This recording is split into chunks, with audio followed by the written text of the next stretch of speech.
여호수아 3장.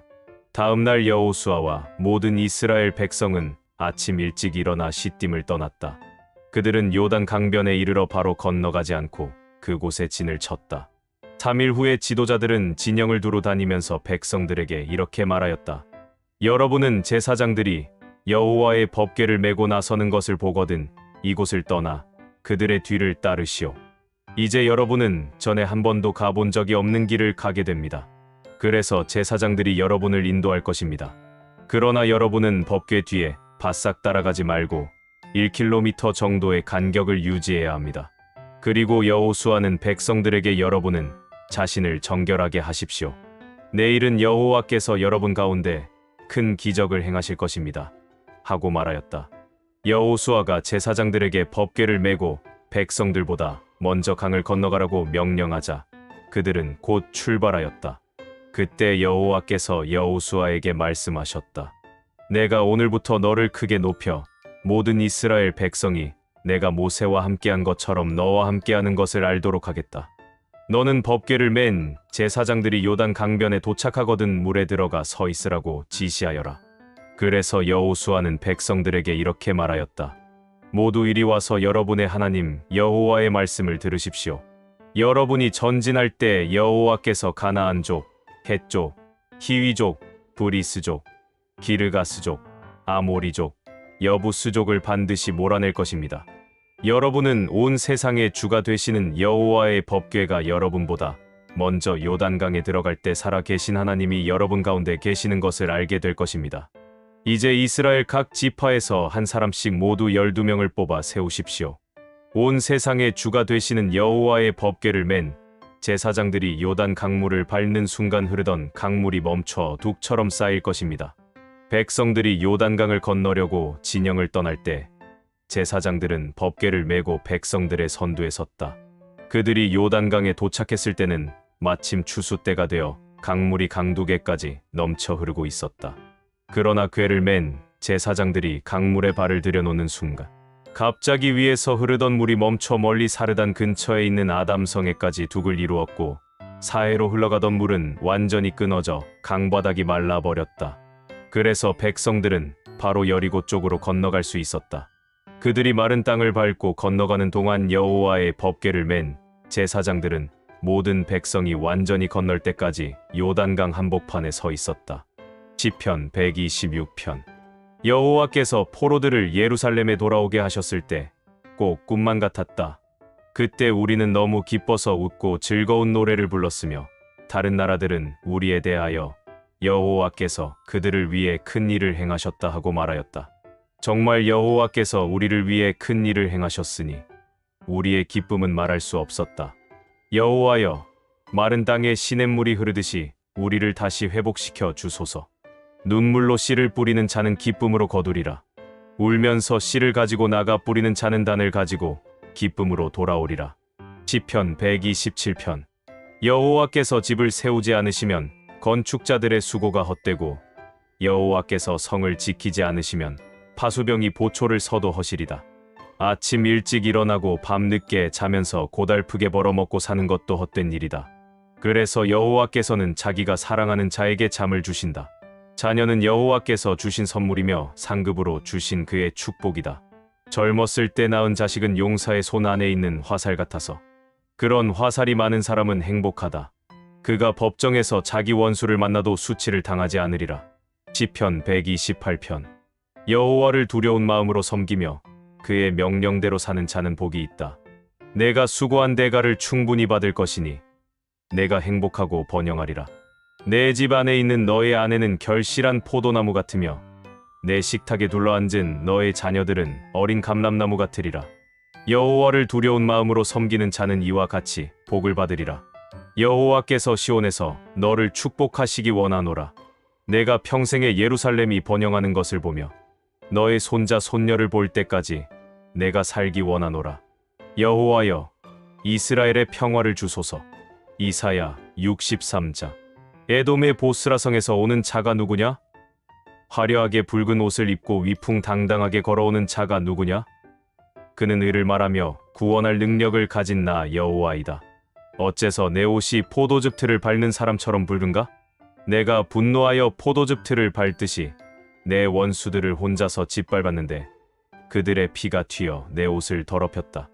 내가 내 백성의 원수를 갚아 그들을 구할 때가 되었으나 내가 보니 나를 도와주는 자가 아무도 없어 놀라지 않을 수 없었다. 그래서 내가 분노하여 혼자 심판을 단행하였으니 내가 분노로 이방 나라들을 마구 짓밟아 부수고 그들의 피를 땅에 쏟아버렸다.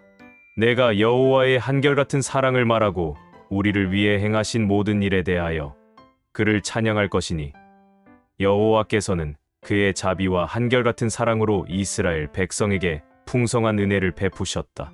여호와께서 그들은 내 백성이며 거짓말을 하지 않는 자녀라 하시고 그들의 구원자가 되셨으며 그들의 모든 환난에 동참하셔서 그들을 직접 구원하셨다. 그가 사랑과 자비로 그들을 구출해 내시고 그들을 항상 돌보셨으나 그들이 여호와를 거역하고 그의 성령을 근심하게 하였다. 그래서 그가 그들의 대적이 되어 그들과 싸우셨다. 그때 백성들이 옛날 모세 때의 일을 기억하며 이렇게 말하였다. 바다에서 자기 백성의 지도자들을 구원하신 분이 어디 계시는가? 그들 가운데 성령을 보내신 분이 지금 어디 계시는가? 모세를 통하여 그의 크신 능력으로 위대한 일을 행하시며 바닷물을 갈라 자기 백성을 깊은 물 가운데로 인도해 내셔서 영구한 명성을 얻으신 분이 어디 계신가? 그들은 여호와의 인도를 받아 광야를 누비는 말처럼 넘어지지 않고 안전하게 깊은 물을 건넜다. 여호와의 성령께서 비옥한 골짜기로 내려가는 가축처럼 그들을 편히 쉬게 하셨다.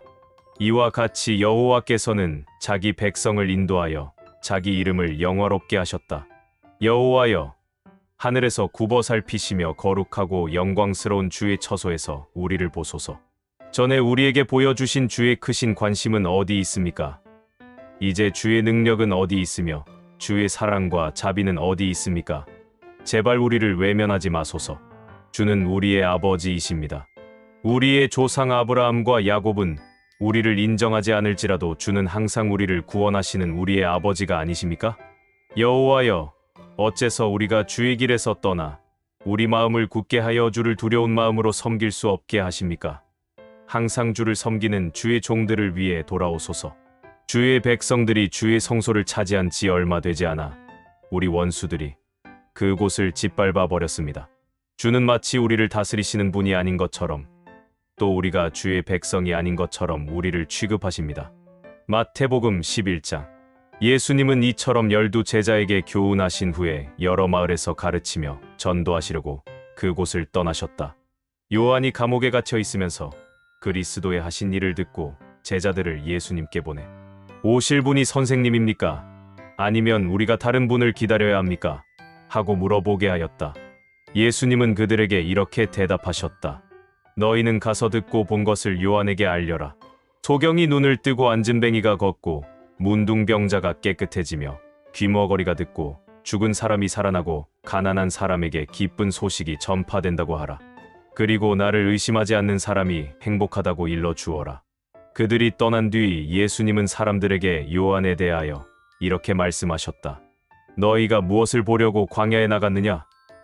바람에 흔들리는 갈대냐? 아니면 화려한 옷을 입은 사람이냐? 그런 사람은 왕궁에 있다. 그러면 너희가 어째서 나갔느냐? 예언자를 보려고 나갔느냐? 사실 요한은 예언자보다 더 훌륭하다. 이 사람을 가리켜 성경에 보라. 내가 너보다 앞서 내 사자를 보내겠다. 그가 내 앞에서 내 길을 준비할 것이다라고 기록되어 있다.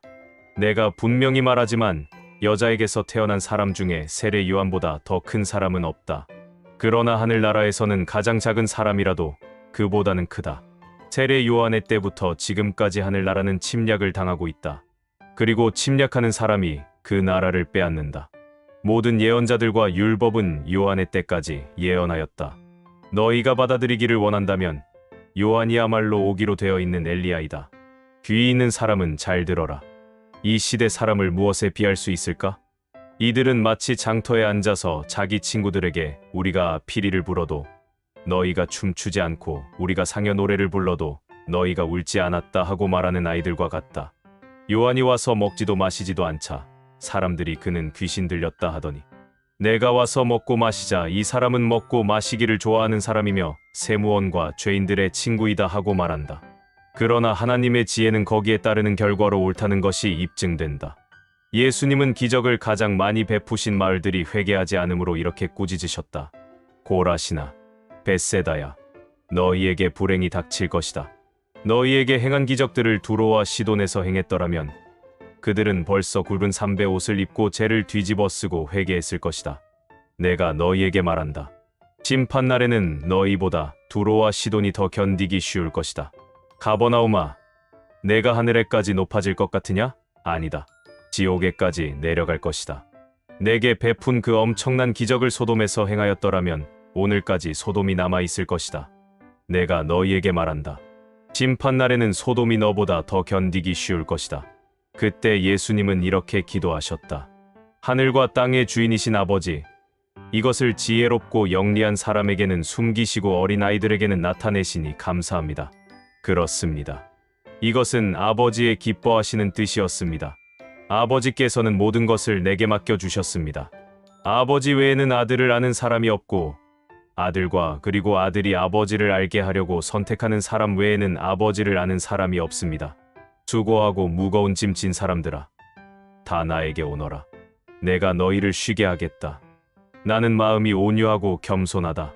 내 멍에를 메고 내게 배워라. 그러면 너희 영혼이 쉼을 얻을 것이다. 내 멍에는 매기 쉽고 내 짐은 가볍다.